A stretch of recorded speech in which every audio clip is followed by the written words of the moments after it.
Muy buenas tardes a quienes se encuentran en la sala máster, a quienes están siguiendo la transmisión por streaming y a quienes también están escuchando a esta hora en diferido, no exactamente en directo, la transmisión a través de nuestra radio, la radio de la Universidad de Chile. Hemos querido reiniciar en los últimos días del mes de marzo un ciclo de conversaciones que tuvimos durante el último semestre del año pasado, en un esfuerzo conjunto, más que en un esfuerzo, en un placer conjunto, de la Comisión Chilena de Derechos Humanos y de la Radio Universidad de Chile, donde hemos querido vincular ciertos temas con lo que nosotros estimamos que son su raíz profunda, y esa raíz profunda por lo general llega hasta ahí, donde opera la Constitución que está en vigencia en nuestro país desde 1980. Lo que hemos querido hoy día es llegar hasta allá, pero a partir de la relación que se da en este mes de marzo que termina, histórico para el movimiento feminista, para sus demandas, para su voluntad de transformación profunda, y lo que podríamos llamar el debate político, ¿no? Esa cancha que parece chica en relación a lo otro, en la que el gobierno trata de tener el control a través de una agenda en la que pretende pasar a la ofensiva. Queremos comentar sobre lo que esto supone con nuestras invitadas esta mañana, todas cercanas, así que les queremos agradecer. Quería partir por Sofía Brito, activista feminista y investigadora de la Fundación Nodo 21. Sofía, muchas gracias por estar acá. Muchas gracias por el espacio.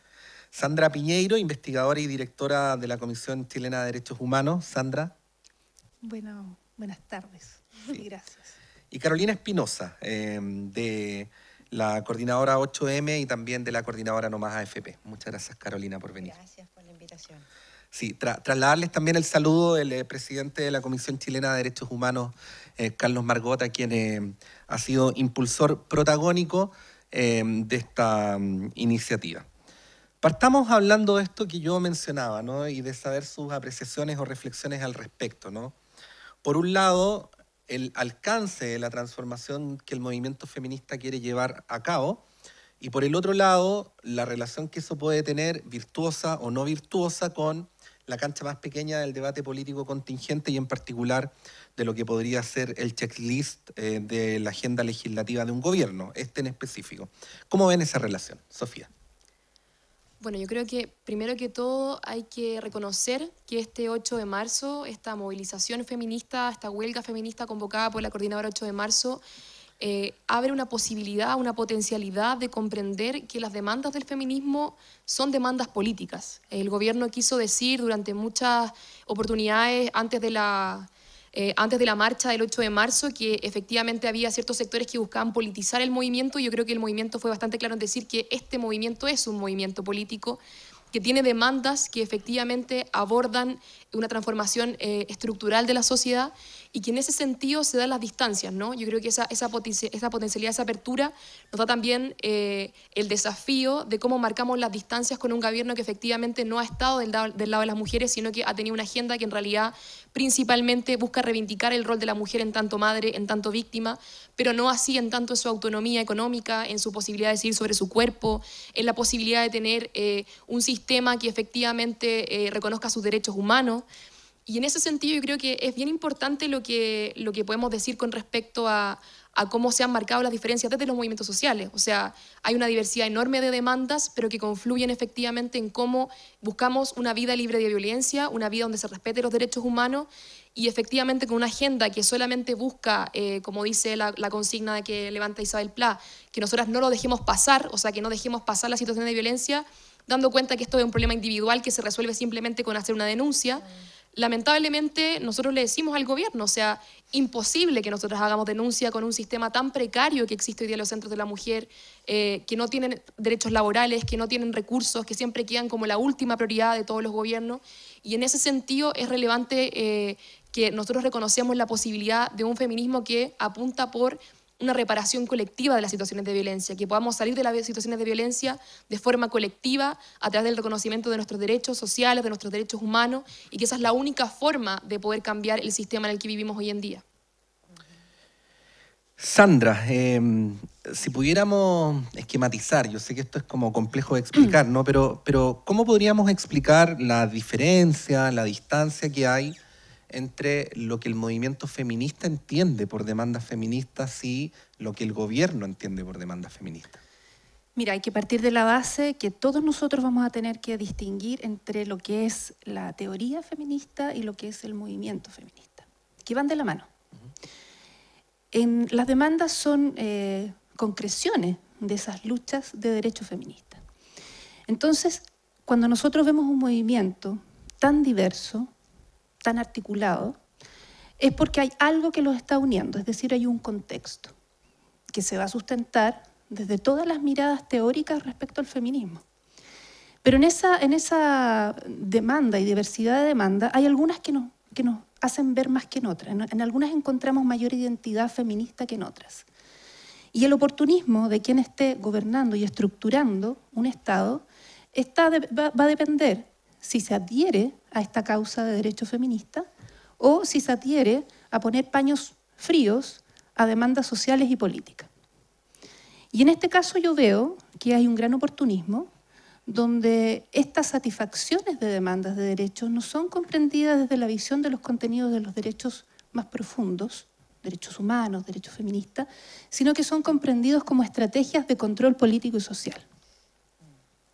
Entonces, para poder avanzar y para poder seguir teniendo esta convocatoria, yo creo que la reflexión está en que tanto todas las personas, y sobre todo las mujeres, podamos darnos cuenta de que si hoy nos une la no violencia sexual, eso implica empoderamiento.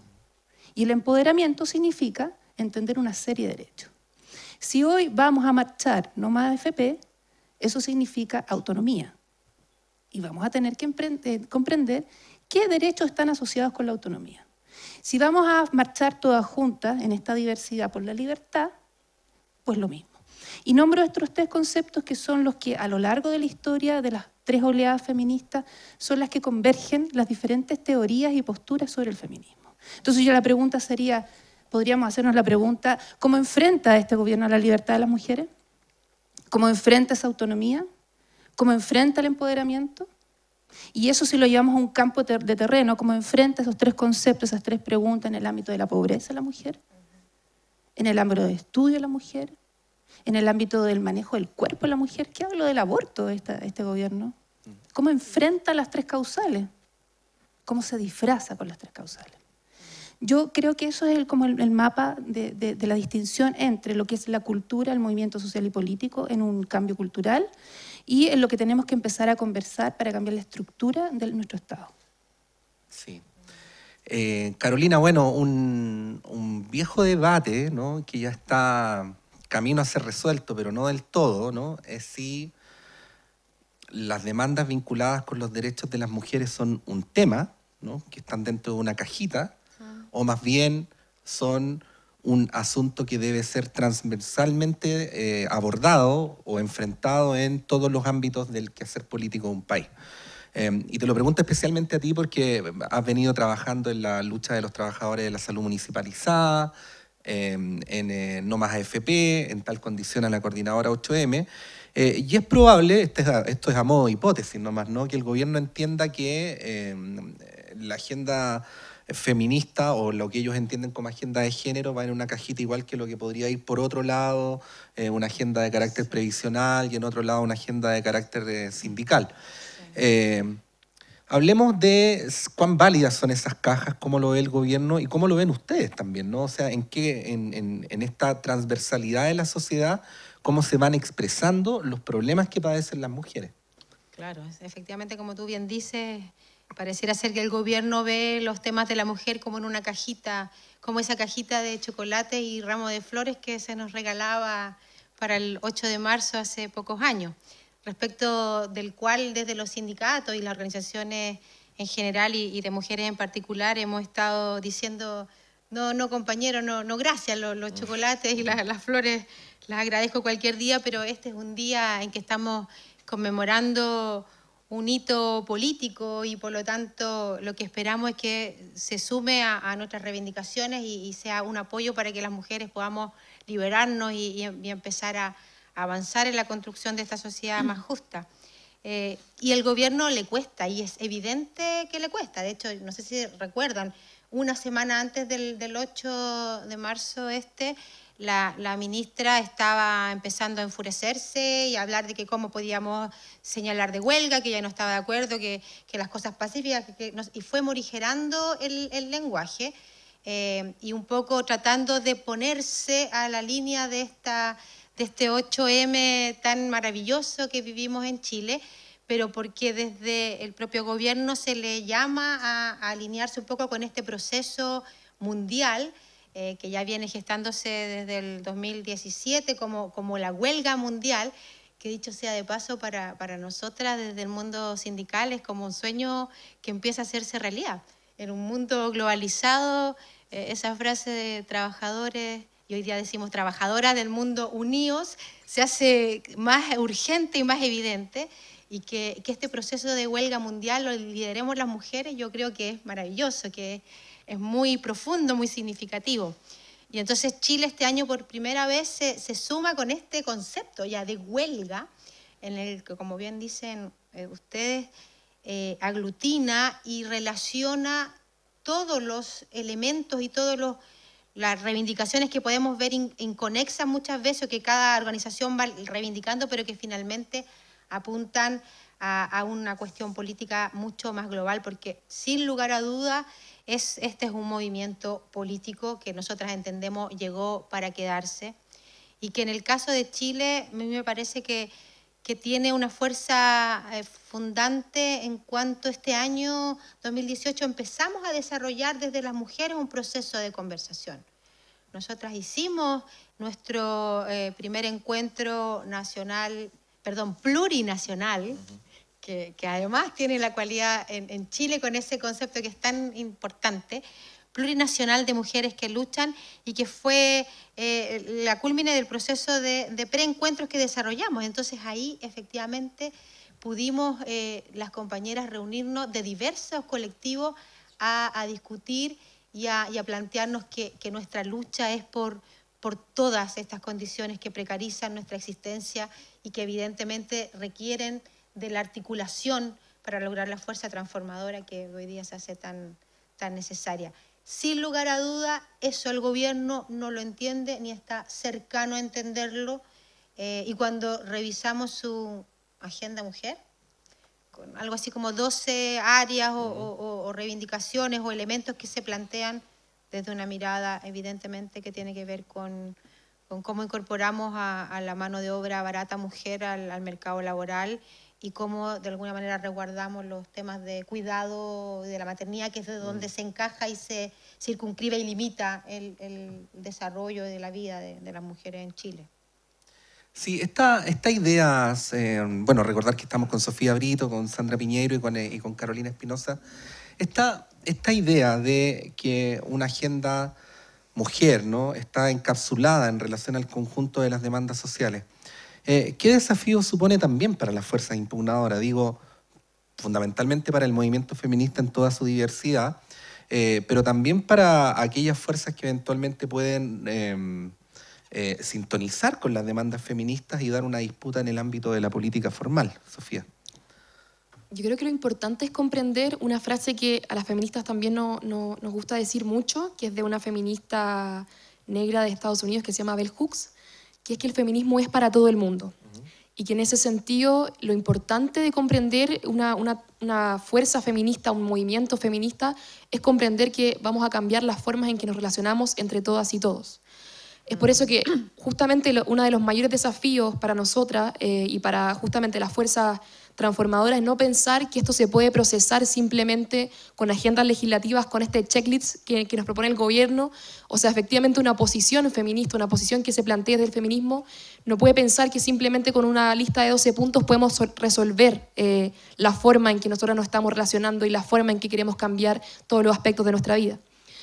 ¿Por qué digo esto? Porque efectivamente el feminismo muestra que no solamente tenemos que cambiar en términos parlamentarios la forma en que se relacionan, no en términos legislativos, como que en Chile tenemos una relación súper republicana con las leyes, como que todo tratamos de procesarlo a través de leyes, sino que cómo en todo ámbito de las políticas públicas, en el ámbito de cómo se estructuran los recursos, incorporamos una perspectiva feminista. O sea, como por ejemplo el Ministerio de Hacienda se vuelve un ministerio feminista, o que incorpore principios feministas, como la Dirección de Presupuesto considera que efectivamente la violencia de género es un tema relevante de poder solucionar, y no simplemente como la última de las prioridades que tienen los recursos.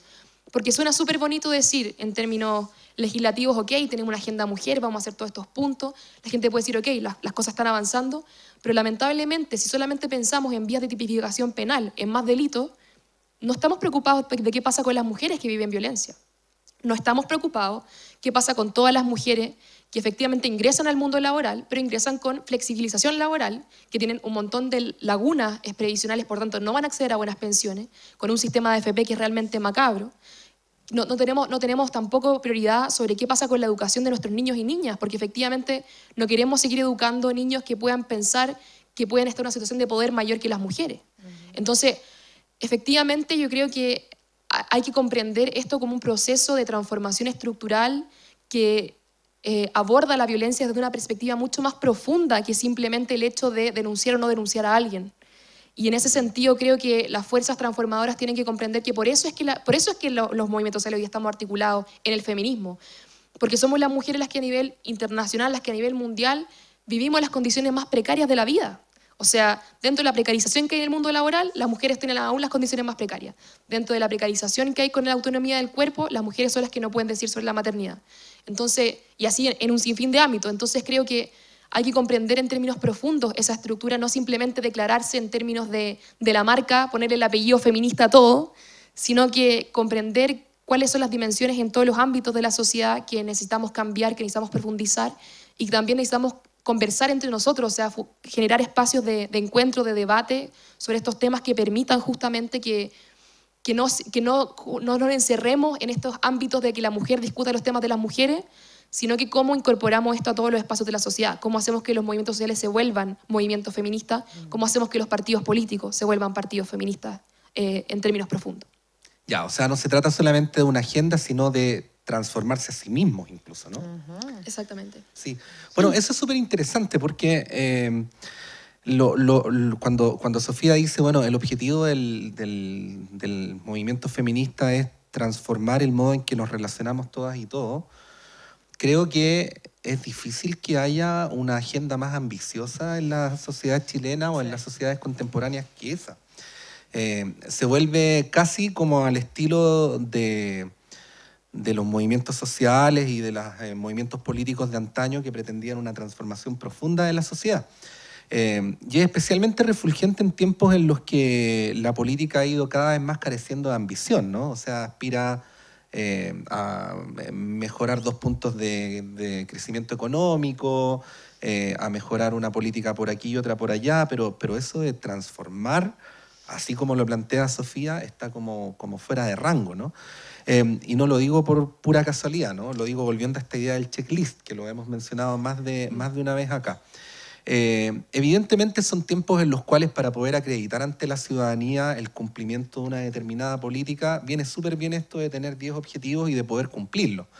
Pero pensaba, por ejemplo, en cuando una amiga me decía, yo antes cuando veía venir un camión de la basura inmediatamente cruzaba la calle. Para escaparse. A priori, ¿no? Y ahora últimamente no lo hago y fíjate que no me gritan. O cuando escuchaba a otra amiga decir, ahora sé que es mucho menos probable que me acosen sexualmente en el trabajo. No es que haya dejado de ocurrir, ni mucho menos, pero es menos probable. Bueno, ese tipo de transformaciones, que son transformaciones extraordinariamente profundas, no caben en ningún checklist. Y era lo que le quería preguntar a las tres, en realidad, quizás partiendo por Sandra, ¿no? ¿Cómo visibilizar eso y ponerlo en un espacio político de modo tal que no terminemos discutiendo en una cancha, porque al fin y al cabo creo que el espíritu de este debate tiene que ver con eso, ¿no? En una cancha que eventualmente va a ser rayada por el gobierno de turno, por los medios de comunicación afines, y que eventualmente puede llevar incluso a las fuerzas progresistas a decir, bueno, sí, dentro de esta cancha tratemos de mejorar esto, cuando en realidad el punto de partida o el punto de llegada, como plantea Sofía, está infinitamente más allá. Sandra. Sí, son varias cosas que se pueden responder o podemos reflexionar sobre aquello. Mira, lo más importante es comprender que el feminismo o los feminismos es un cambio de modelo. Y cuando hablamos de cambio de modelo, vuelvo a rescatar lo que dice Sofía, son cambios de relaciones. Y si lo miramos desde lo panorámico, son cambios de relaciones de lo más íntimo, de lo más privado, de lo más público. Sobre eso, nosotros tenemos que tener claridad, y ojalá todos los que estamos escuchándonos, que la responsabilidad de cambiar el modelo cabe sobre todos. Y ojalá que esta fuerza y este movimiento logre cambiar la estructura. Eso sería un acto totalmente revolucionario, lo que es ideal. Entonces, si nosotros queremos modificar la estructura de nuestro Estado, tenemos que tomar conciencia, y ese es el primer punto que en algunas teorías dicen, si no hay conciencia, no podremos movilizarnos y no podremos generar los cambios. Entonces, ese estado de conciencia, en este contexto chileno actual, amerita darnos cuenta que los derechos humanos tienen los mismos argumentos los derechos femeninos. Y ahí hay muchos puntos en común que no solamente va a estar dentro de aquellos que se denominan feministas. Entender que esa causa y esos fundamentos son para hacer más ricos la democracia de los países. Es decir, la lucha feminista ayuda a democratizar. Tenemos otro elemento. Otro elemento es el famoso orden social. ¿Cómo cambiar este orden social? Nosotros nos cambiaron el orden social, y disculpa que pueda citar, de un suácate un día 11 de septiembre del año 73, con decretos. Nosotros no podemos esperar, como movimiento feminista, que cualquier gobierno nos haga una serie de decretos para cambiar nuestro orden social, que lo logra. Nosotros nos ordenó de una manera distinta socialmente. Pero eso no cumple con los objetivos de lo que quiere cambiar el feminismo, que es un modelo consciente. Entonces, ¿qué haría yo? ¿Y qué propongo yo en cualquier Estado que quiera administrar, o cualquier línea política que quiera administrar este Estado y a los movimientos? Que hay que profundizar en esos contenidos para tener mayor conciencia de darnos cuenta cómo nos relacionamos con los otros. Y eso pasa también por no tener un checklist, sino tener planes y programas de educación eficientes que tengan una proyección curricular en décadas. Eso pasa con que las universidades y sus acreditaciones también tengan esa mirada, y también generar dinámicas de práctica y buenas prácticas en todos los lugares de trabajo. Y eso pasa por también analizar qué estamos haciendo en el espacio público. ¿Cómo nos relacionamos las mujeres junto a otras personas u otros géneros en el espacio público? Y por eso ahí está lo de los basureros, el metro, las piernas abiertas a los hombres, que parecieran ser pequeñas demanditas que algunas las encuentran incluso ridículas. Pero esos son materializaciones de nuestra cultura. El lenguaje. El primer mandato del presidente Piñera dio la orden de no escribir con perspectiva de género. En todos los ministerios no se podía escribir todas y todos, porque suena ridículo. Pero también el lenguaje constituye la cultura y el modelo. Entonces yo creo que es bien complejo, porque yo no tengo en mis manos lo que haga el gobierno, pero lo que yo sí tengo en mis manos como un agente social y político es profundizar justamente en cuáles son los contenidos de los derechos femeninos, cuáles son los contenidos de los derechos humanos, y cómo eso nos converge en un movimiento social de cambio. Carolina. Sí, me hace mucho sentido y coincido con lo que han dicho, porque efectivamente se trata de una transformación cultural y estructural. Bueno, es dialéctico, ¿no? Es un proceso, pero que sin lugar a dudas yo siento que tiene una tremenda relevancia esto que estamos construyendo día a día, más allá del contexto político, social que tenemos, puesto que tiene que ver con el revisarnos nosotros mismos.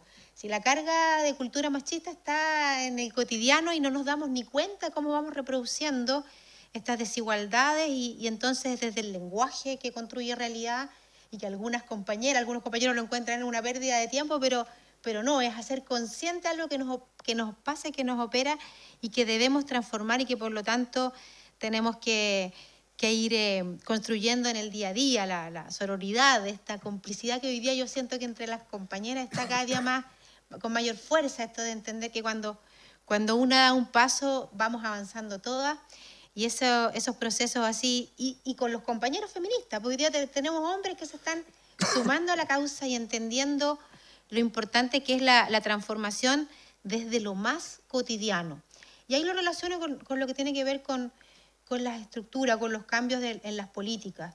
Porque es cierto que no es por decreto ni va a venir una instrucción que nos va a transformar culturalmente, sino que vamos a ir en un proceso.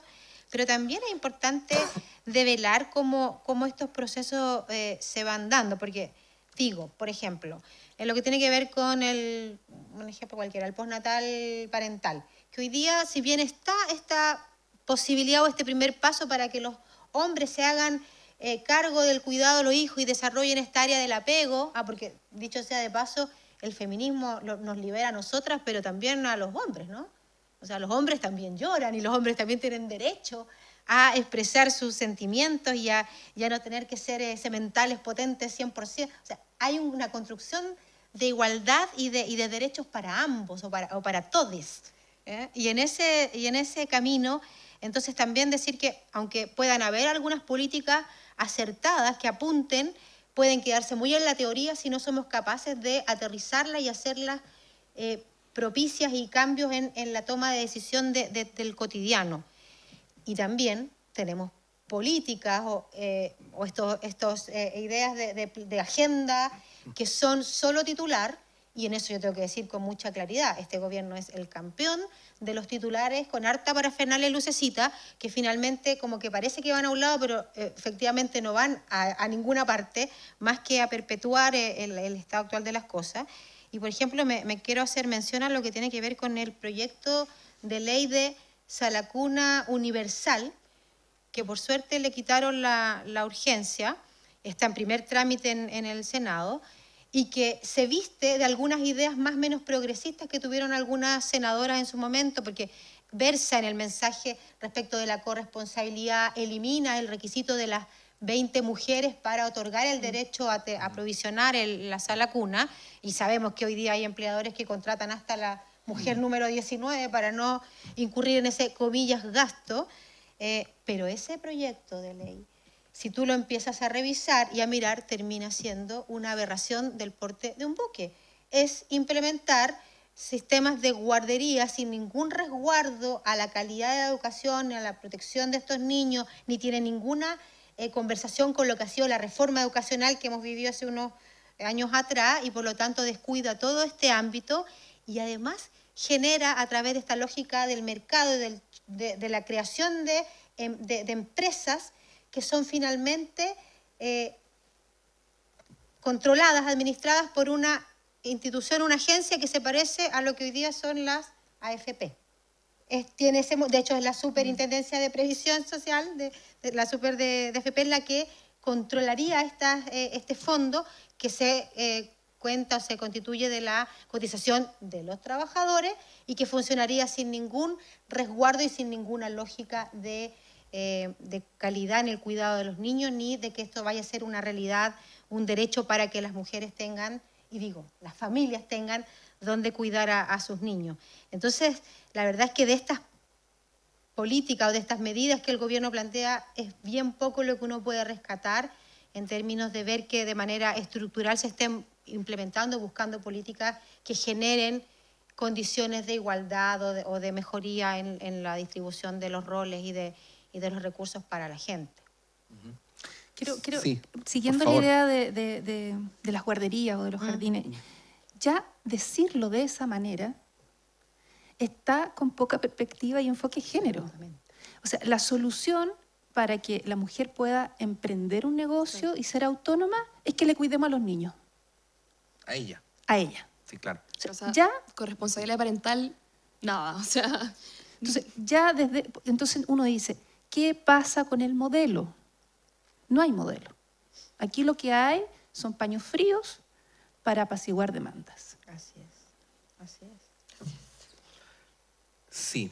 Estaba pensando en algo que no sé si lo debería decir en voz alta, lo digo, no lo...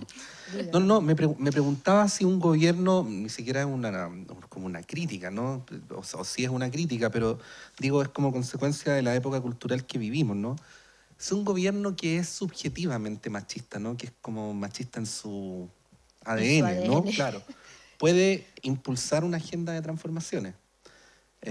Yo sé que la respuesta frente a eso es bastante obvia, ¿no? Pero quizás habría que desarrollarla, porque tiene que ver con eso, ¿no? O sea, cuando tú ves el mundo de una manera patriarcal, y así lo heredaste del sector de donde vienes y de tu familia de donde vienes, luego efectivamente, como dicen ustedes, uno puede por una demanda social tratar de encarnar algo, pero si no lo comprendes en lo profundo, se ve difícil. Por eso también quería preguntarle a Sofía si cualquiera, vamos a decirlo de esa manera, ¿no? Si cualquiera puede llevar a cabo una agenda feminista. Yo creo que esa pregunta se responde con lo que pasa la semana pasada con Prosur. O sea, efectivamente un gobierno que establece alianzas con quienes de alguna manera defienden la violación de los derechos humanos en todo el mundo, que en el fondo se plantea como una persona que dice, bueno, en realidad porque en la dictadura no mataron más gente. No es ese gobierno que es capaz de hacer alianzas con alguien así, lamentablemente es imposible que pueda avanzar en una agenda feminista, porque va en contra de todo lo que el feminismo siempre ha planteado. O sea, el feminismo es un movimiento de amplitud democrática. El feminismo en la primera ola plantea la posibilidad de que las mujeres se incorporen a la esfera pública, que puedan votar, una cuestión tan básica que la vemos ahora como que puedan votar en las elecciones, que puedan ser candidatas. Luego, lo que pasa, por ejemplo, en los años 80 acá en Chile es que las mujeres se organizan para poder luchar contra la dictadura. Son las mujeres las que levantan las primeras comisiones, las ollas comunes y un montón de movimientos sociales que efectivamente logran hacer una oposición contra la dictadura. Y lo mismo pasa con el Mayo Feminista que el año pasado, que de alguna manera tiene un relato de lo que pasa también con este 8 de marzo, ¿no? Nosotras en las universidades y en los liceos decíamos, necesitamos una educación no sexista, necesitamos una educación en la cual podamos decidir de una manera feminista cuáles son los contenidos que existen en nuestra educación, que no sean estos contenidos que siempre mantienen a las mujeres como bajo este perfil más bajo, que las mujeres tienen que dedicarse a las labores que son más de la casa, de las artes, porque son más frágiles, y los hombres a las ciencias, porque esos son los roles que son asignados, ¿no? Y también a nosotros nos preguntaban muchas veces, ya, pero ¿qué tiene que ver el feminismo con la democracia? ¿Por qué ustedes están hablando de democracia si están hablando de feminismo? Y es como justamente eso, o sea, el feminismo, cuando nosotros decimos que el feminismo es para todo el mundo, es la posibilidad de desnaturalizar aquellas categorías que siempre nos mantienen en una situación de opresión, que mantienen a las mujeres, que mantienen a la comunidad LGTBI, que mantienen a los migrantes, que mantienen a todas las gentes, a todas las personas que hoy día están en una situación de opresión, lamentablemente por un sistema que efectivamente las mantiene en esa segunda categoría. Las mujeres son las que tienen las mayores condiciones de precariedad en este sistema, y las mujeres son las que nos estamos levantando contra esas condiciones de precariedad y que estamos buscando el reconocimiento efectivo a los derechos humanos. Y es por eso que, claro, que hoy día nos ven con diferentes carteles y que dicen, ya, pero ¿qué tiene que ver? A nosotros nos preguntaban mucho en la universidad, pero ¿qué tiene que ver el feminismo con el presupuesto de la universidad?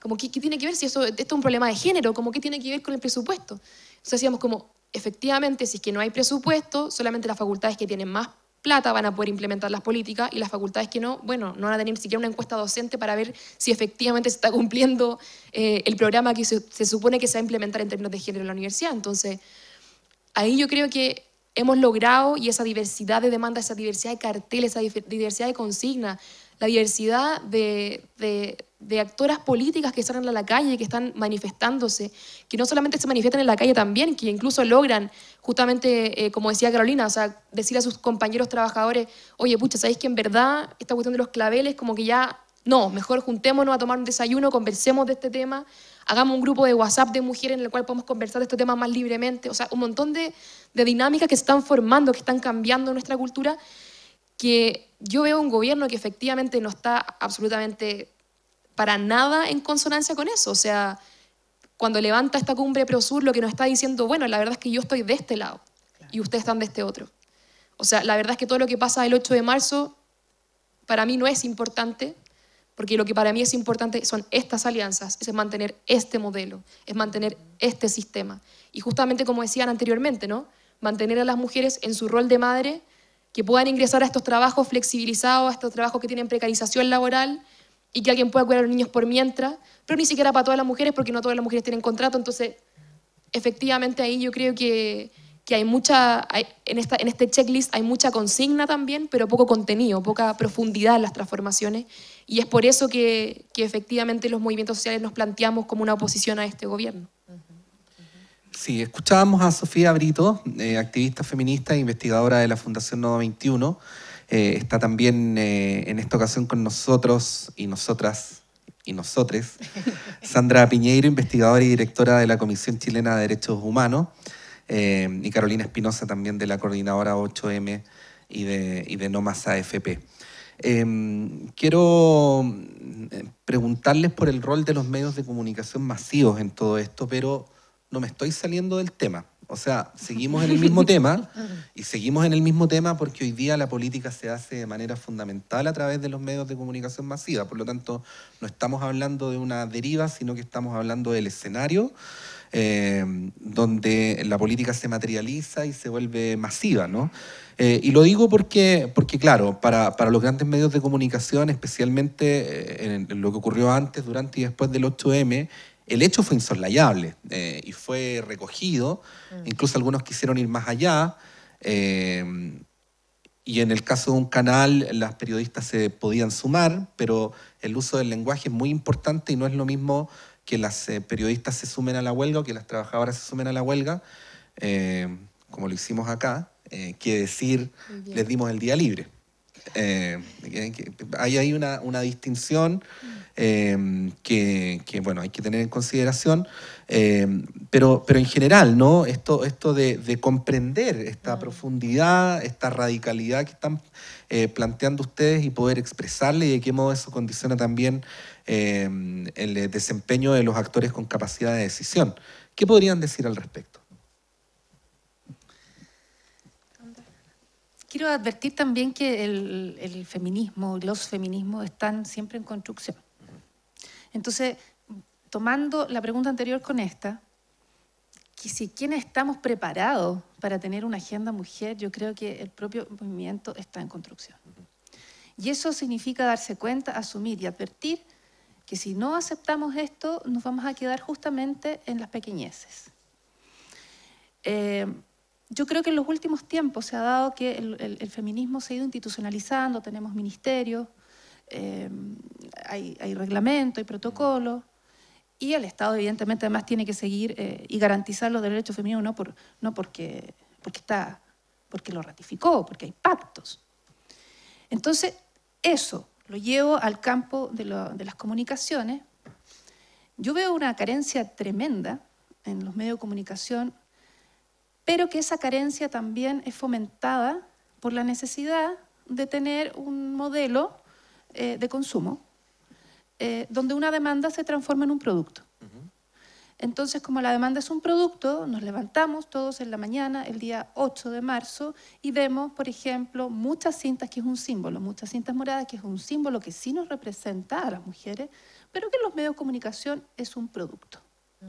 Y por lo tanto, los matinales en modo 8M, ¿no? Claro, y por lo tanto la señora que está cocinando, la que está barriendo, la que va a la feria, entiende que ser feminista es solamente colocarse el símbolo, la cinta morada. Entonces, en esa carencia que evidentemente se aprovecha del sistema y la levanta, creo que hay mujeres y hay hombres que intentaron darle mayor contenido. Y eso es importante que lo sepamos también, porque es parte de lo que tenemos que avanzar y crecer, en cómo fomentamos. Yo creo que los medios de comunicación, la tarea que podrían contribuir a la igualdad y a las políticas de igualdad y a la mirada de un modelo distinto, no patriarcal, es justamente mostrar la diversidad de mujeres y de géneros. Yo leía hace un par de días una declaración del movimiento feminista mapuche y que estaba en contra de algunas peticiones que tenía el movimiento urbano. ¿Y por qué hay una diversidad distinta ahí que tenemos que también darnos cuenta y acoger como movimiento? Y eso es lo que podría contribuir los medios de comunicación, en mostrar la diversidad que tienen las mujeres. La mujer que vive en Chiloé no es lo mismo la que vive en Putre, la mujer que trabaja para el Estado no es lo mismo la que trabaja para una empresa privada, y así suma y sigue. Sí, yo creo Carolina. que es súper importante lo que ha dicho Sandra, en el sentido de que estamos construyendo un proceso que es muy esperanzador, por cierto, pero que hay que mirarlo en su justa dimensión y canalizar esa energía hoy día de muy buena manera. Tenemos que que darle conducción, sentido e ir nivelando como los distintos grados de avance que tenemos. Digo porque, como tú bien dices, tenemos por un lado que en los medios de comunicación oficiales, de masa, o poderosos, por decirlo de alguna manera, hubo un contenido, hubo una visibilización muy mayor de lo que es el 8 de marzo, y eso tiene de bueno, pero también tiene de que se puede frivolizar o desvirtuar. Y entonces ahí es donde tenemos que hacerle el aterrizaje más profundo y entender que efectivamente estamos en construcción y en distintos procesos. Digo porque, por ejemplo, desde los sindicatos, y voy a hablar del mío para no generar algún grado de complicación, que es un sindicato de mujeres. Nosotros en la salud somos un 75% féminas. Carolina es dirigente de la Confusam, para quienes no lo sepan, ¿no? Para que se sepa de qué sindicato habla. Así es, sí. y entonces tenemos un comité de mujeres, no de género todavía, de mujeres, con otros sindicatos del sector público, y estamos trabajando y nos sumamos a la huelga. Incluso algunos de los sindicatos adherimos a la huelga como tal, con jornadas de reflexión en los consultorios, con actividades a las mujeres funcionarias y también de la comunidad. Pero eso es un continuo, eso es un proceso, no exento de resistencias al interior de las propias organizaciones que tensionan, y entonces estamos constantemente buscando seducirnos o de convencernos de que esto es un camino de proceso, de cambio cultural que tenemos que empujar todas y todos y todes, de manera dialogante y constructiva. Lo que hagamos ahora como coordinadora 8M o como colectivos de mujeres, yo creo que es crucial. Cómo nos volvemos a evaluar después del primer encuentro plurinacional, que tenía este objetivo del 8M, que tuvo esta efervescencia, y entonces hoy día cómo continuamos. Claramente es un reto súper importante, y claro, y entendemos que los medios de comunicación en términos generales no están de nuestro lado. Tenemos gloriosas excepciones como esta, de la cual nos podemos apoyar y vamos a apoyarnos, les vamos a pedir difusión y todo, pero sabemos que en términos gruesos y generales el poder no va a estar en el camino, no lo ha estado en el camino de nuestra construcción, pero vamos a tener que sortearlo, y yo creo que también con astucia, con la posibilidad de generar ciertos enganches que nos permitan avanzar respecto de quienes no están convencidos todavía, que puede ser una masa que seguramente incluso a lo mejor hasta marchó, muy motivada porque el tema de la violencia engancha y genera harta adhesión. Entonces también eso es un tema complejo y un reto a asumir. Yo creo que... Sí. Súper corto. Sí. Yo creo que quisiera dejar una gran pregunta a todos, todas y todos. ¿Qué es ser mujer? ¿Qué nos hace sentir mujer? Y empezar a construir esta identidad que nos va a ayudar a encontrar puntos en común y a fortalecer este movimiento. La pregunta de Sandra es como una de las preguntas cruciales, yo creo, del feminismo, que a todas nos deja un poco... o sea, medias atónitas, pero también en la concepción de que, claro, que esto es un proceso. Y yo creo que efectivamente lo que los medios de comunicación, para vincularlo justamente con eso, no son capaces de hacer es dar cuenta que esto no son pequeños hitos, ¿no? Como que siempre nos narran desde esa perspectiva de como el mayo feminista, el 8M, como el día de, en el fondo. Sin proceso. Y efectivamente, si es que pudo haber un 8M como existió este año, es porque hubo un proceso que ni siquiera viene de estos últimos años, ¿no? Sino que viene desde la lucha contra la dictadura. O sea, viene de esas mujeres feministas que efectivamente se levantaron en un momento, que son justamente quienes hoy día, de alguna manera, nos pueden dar ese relato de la historia de Chile, del feminismo. Lo que pasa justamente el año pasado en las universidades y los liceos, lo que pasa con una menos a nivel internacional. O sea, un montón de factores que dan cuenta de que el feminismo es mucho más que una ola que se retrae. Y ahí yo creo que cambiar esa narrativa es una cuestión muy relevante para comprender que el feminismo es una cuestión que llegó para quedarse y no algo que va a pasar de moda y que el próximo año en realidad, bueno, ponerse la cinta morada no va a ser tan importante. Y así también, y solamente para llegar a este último punto, cómo se tratan los casos de violencia también en los medios de comunicación. Porque efectivamente tenemos un gran historial estos últimos años de que los casos de violencia son prácticamente una nueva forma o sea, que como la forma en que se trata los medios de comunicación es una nueva forma de revictimización para quienes la viven. O sea, solamente nombrar el caso de Nabila Rifo, que efectivamente la forma en que los medios de comunicación siempre la abordan es como, pero ¿qué ropa estaba ocupando ella en ese momento?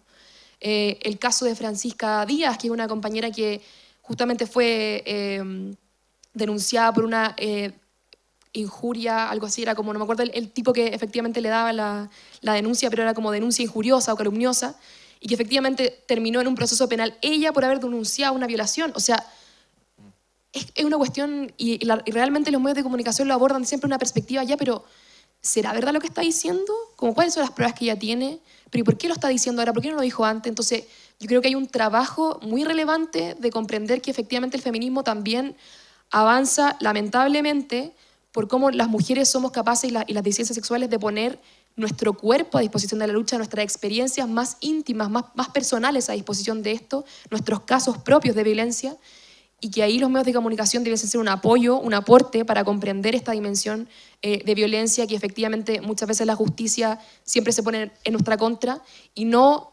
fortalecer esa contraofensiva, porque al final lo único que eso logra es que no denunciamos. O sea, a mí me pasó mucho el año pasado que muchas compañeras me decían, pucha, es que yo no quiero denunciar porque no quiero que me pase lo que te pasó a ti.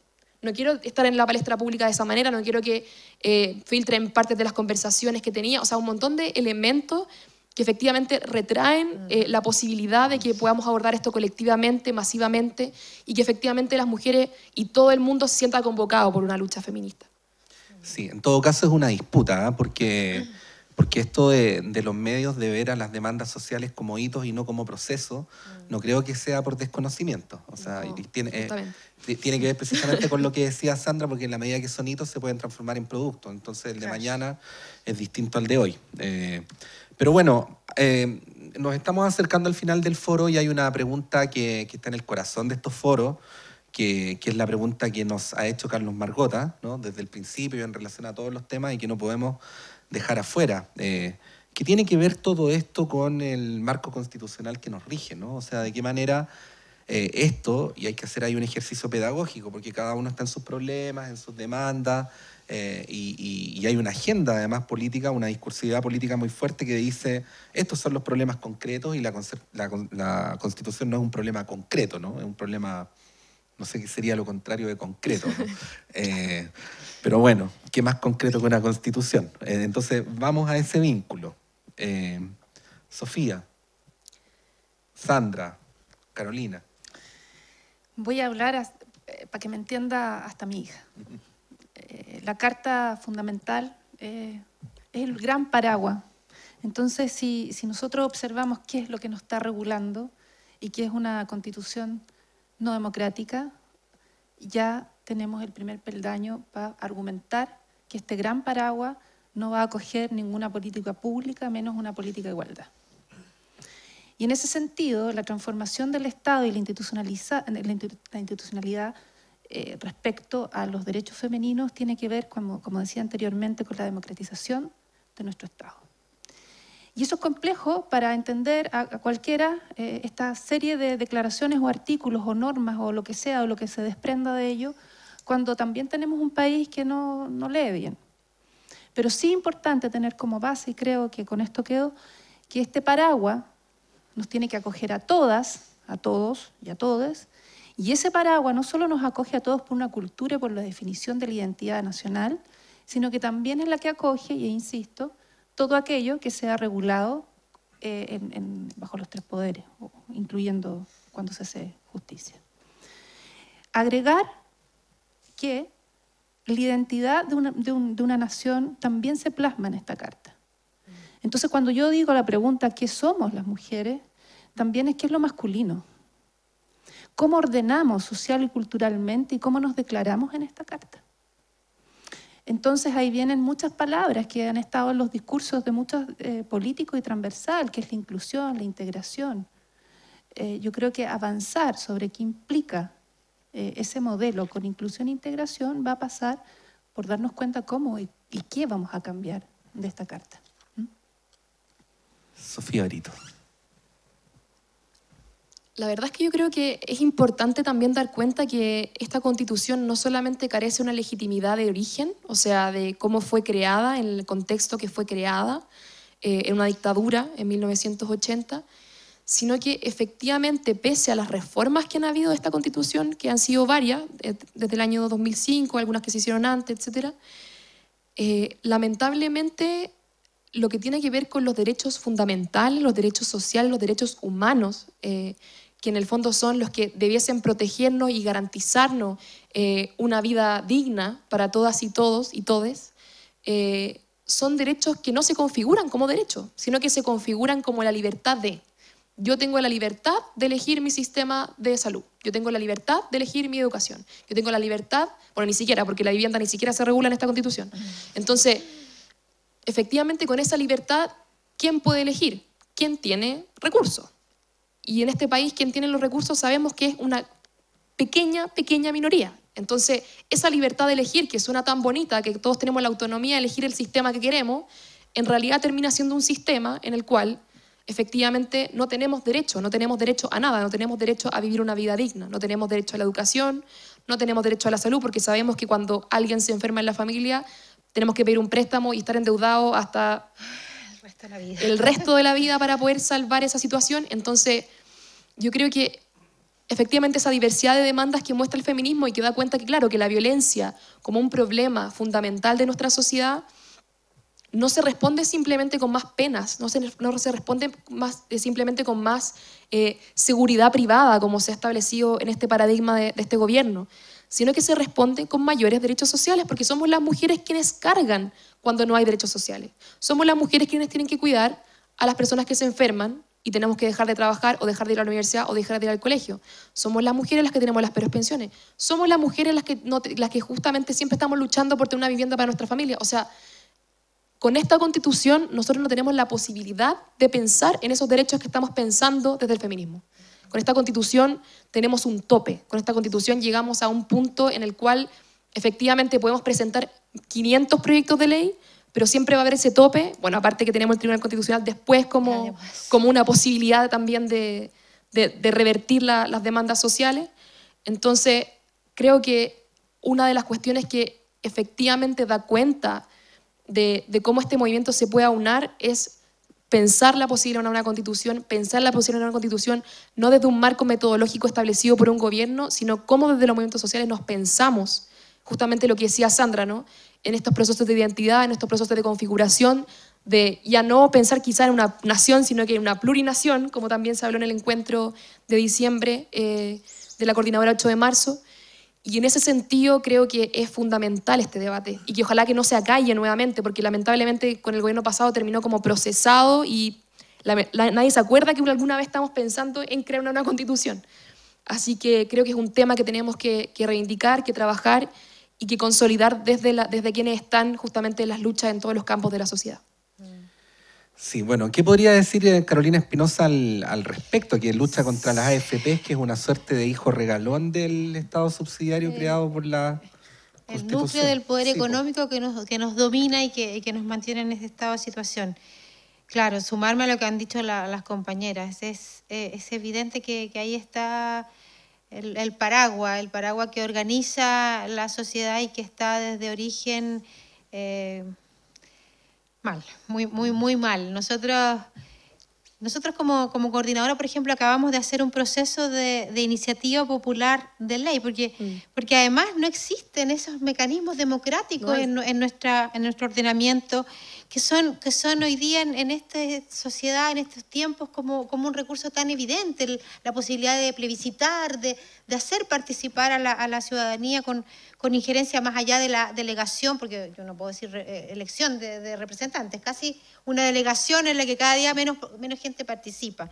Entonces, hicimos un proceso de iniciativa popular de ley para transformar nuestra propuesta técnica para un nuevo sistema previsional en Chile en un texto legal, y fíjense que tuvimos la participación de más de 12.000 personas que con gusto, que con argumentos, que con un proceso de discusión en talleres que fueron de día entero, de tardes, qué sé yo, pudieron ir compartiendo y generando este texto que hoy día tenemos y que lo hemos presentado a los parlamentarios y que de verdad es una solución al tema de las pensiones en Chile, pero que no está en el marco del ordenamiento. Entonces, claramente Chile necesita ya sea vía asamblea constituyente, pero debemos ser capaces como pueblo de generar una nueva Carta Magna que genere todos los mecanismos de participación que requiere una sociedad moderna en la que, por supuesto, se viva de verdad la democracia. Así que yo creo que es un camino y es una patita dentro de un montón de cuestiones que tenemos que cambiar con urgencia en este Chile que hoy día tenemos y que debemos mejorar, sin duda. Sí, bueno, es un tiempo a veces angustiante, pero bien extraordinario el que estamos viviendo. Hay un proverbio chino que a mí me gusta mucho que dice: nadie puede ver el suelo donde está parado. Y es precisamente así de extraordinaria la tarea que se ha propuesto el movimiento feminista, es decir, que podamos mirar este suelo donde estamos parados, lograr mirarlo para poder transformarnos. Esta ha sido una tarea que ha ido en todas dimensiones. Esto Sofía probablemente lo sabe 1.000.000 de veces mejor que yo, pero la tarea de autoformarse, de generar escuelas de búsqueda de esas autoras cuyos libros no son publicados en Chile, de generar espacios de conversación entre generaciones, entre clases sociales, y ir integrando gradualmente además a los hombres. Hubo un primer momento de intimidad necesario, ¿no? Y luego un segundo momento en el que había que irradiar de este nuevo sentido común a la sociedad en su conjunto. Bueno, estamos recién partiendo y creo que los medios de comunicación tenemos que jugar también ahí un rol importante, y al menos desde acá, como radio pública y radio de la Universidad de Chile, nos sentimos absolutamente comprometidos, comprometidas, comprometides. Sofía Brito, muchas gracias. Muchas gracias. Solo quiero hacerles una invitación, porque en el Archivo Nacional hay una exposición sobre los momentos del feminismo en Chile. Una exposición muy bonita que se armó desde el archivo, desde el Departamento de Género del archivo, y la verdad es que está maravillosa. O sea, incorpora tanto el movimiento feminista de los 40 como de los 80, como lo que pasa en este 2018-2019 con el nuevo movimiento feminista. Así que para que vayan. Gracias. Sandra Piñeiro, muchas gracias por venir. Muchas gracias a la radio, a ti, a todas las que estamos aquí. Y solo cerrar para seguir reflexionando sobre la palabra protagonismo. ¿Qué significa el protagonismo hoy de la mujer? Yo creo que es un gran desafío para los hombres entender que la mujer y su protagonismo es parte de esta visibilidad que tiene que ver con un enfoque de género. Carolina Espinosa, muchas gracias. Yo no puedo despedirme sin convocarles al exacto, este sí. domingo, Era que no. 31 de marzo, Se nos estaba quedando en el la tintero. movilización, la protesta, la marcha nacional familiar por no más AFP. Este país tiene que desprenderse del pesimismo. Ninguna lucha se pierde si no se abandona, y por lo tanto, más que nunca necesitamos a la comunidad, a todos los habitantes de esta patria. Desde Arica a Magallanes hay importantes actividades, más o menos casi todas a las 11 de la mañana en el caso de Santiago. Plaza Italia, 11 a.m., a marchar con toda la familia, hasta las mascotas están invitadas para hacer de esto una fiesta, y una fiesta de decisión de que es posible construir un verdadero sistema de pensiones, y lo vamos a lograr sin duda si estamos unidas, unidos, movilizados y movilizadas todos. Bueno, esto que ustedes han escuchado ha sido gracias también al rol protagónico de la Comisión Chilena de Derechos Humanos, con quienes estamos llevando a cabo estos foros mensuales. Así que en nombre de la Comisión y en nombre de Radio Diario Universidad de Chile, les agradecemos por este espacio, y nos vamos a volver a encontrar el próximo mes con otro foro para poder seguir haciendo estos vínculos.